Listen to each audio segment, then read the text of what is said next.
As second speaker of the pro side of the debate, I would like to first rebut to the first speaker of the position's points. First, he said that the problem in Somalia is not as urgent for military intervention to interfere. But as Jeffrey, my partner addressed, there are national and regional urgent problems going on currently in the region, Somalia region. And for the governmental problems, they offered to send UN to support the government and create laws that the people would follow and create stability in the region. However, currently they are rejecting the UN's using violence, and how can they guarantee that people would support when UN goes to the region and starts supporting the government? And also, the Somalians are using violence already to force UN out of the region. And to end this violence, we should use one strong military force to end all violence and actually develop a new stable government. And they haven't mentioned any specific harms or plans, so the fact that it is not as urgent is not clear. And I would like to move on to my points now. And in my speech, I will address how to solve the problem and the effects of the problem, why it is effective in terms of cost and benefits. First, I would like to elaborate the solution in step by step. To stop the piracy in the region, we would send military from the association that we created, SIC, Somalian Intervention Coalition. And there will be a opposition from the pirates and the regional forces. And to eliminate the opposition, we will pose military threats and bribe them so that we could reduce the opposition. Then we would negotiate with local military power and coalition to work together to get stability in the region. To set up the democratic government, we would help out with leader election and guide the Somali government until it can be independent. The independent government will have power and will allow economic and political growth that I will go through now.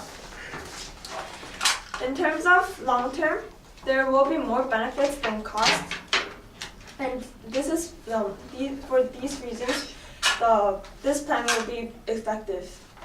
First, the costs are that even though there will be temporary chaos from the military intervention and limited freedom of the local people, there are much more long-term benefits that will make this plan effective. First, there are political benefits as it will establish a legitimate government. As a democratic government will unify people better than anarchy, which is currently present in the region. There is no order in the region right now, and no legitimate authorities have been found since the overthrow of dictator Mohammed Siad Barre. And according to Jay Bahadur, who spent 6 weeks with the local people, he stated that Kharsi independent regions made up of tribal groups are present right now, such as Puntland with Darwood clan people. And this independent tribal people will be united through a centralized government to create a nation. And with this nation, local people will have nationalism and support the intervention and allow further intervention. This guarantees that the intervention will actually succeed. And secondly, military intervention will prevent, setting up a democratic government will prevent communism, and it will set model for organized government as a base for the state to stabilize. It promotes peace and democratize chaotic regions. Next, I will move on to economic benefits.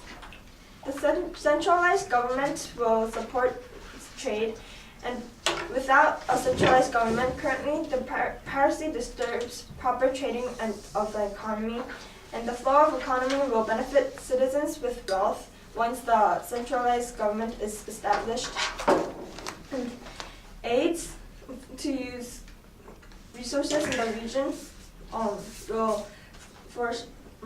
will be improved as well. The unexploited resources of iron ore, uranium, and tin are present, and a large amount of pastures will help as well. And by creating a groundwork for long-term economic growth, after the reconstructing of government and organizing the states, the cost of short-term disaster of battles will be recovered by the economic development. And the fact that this plan will succeed can be seen in the example of Afghanistan. And Afghanistan too was a failed state, but currently, many people still consider Afghanistan as a failed state. However, after about 10 years of military intervention, its situation is finally beginning to improve, and the Taliban leaders are being captured, and there now is a president, Hamid Karzai. This shows that the situation in Afghanistan has improved through military intervention. And by analyzing Afghanistan, who we thought that was in worse condition than Somalia, that we can see that military intervention will lead to success even in Somalia as well. So this House believes that we should support military intervention in Somalia. Okay.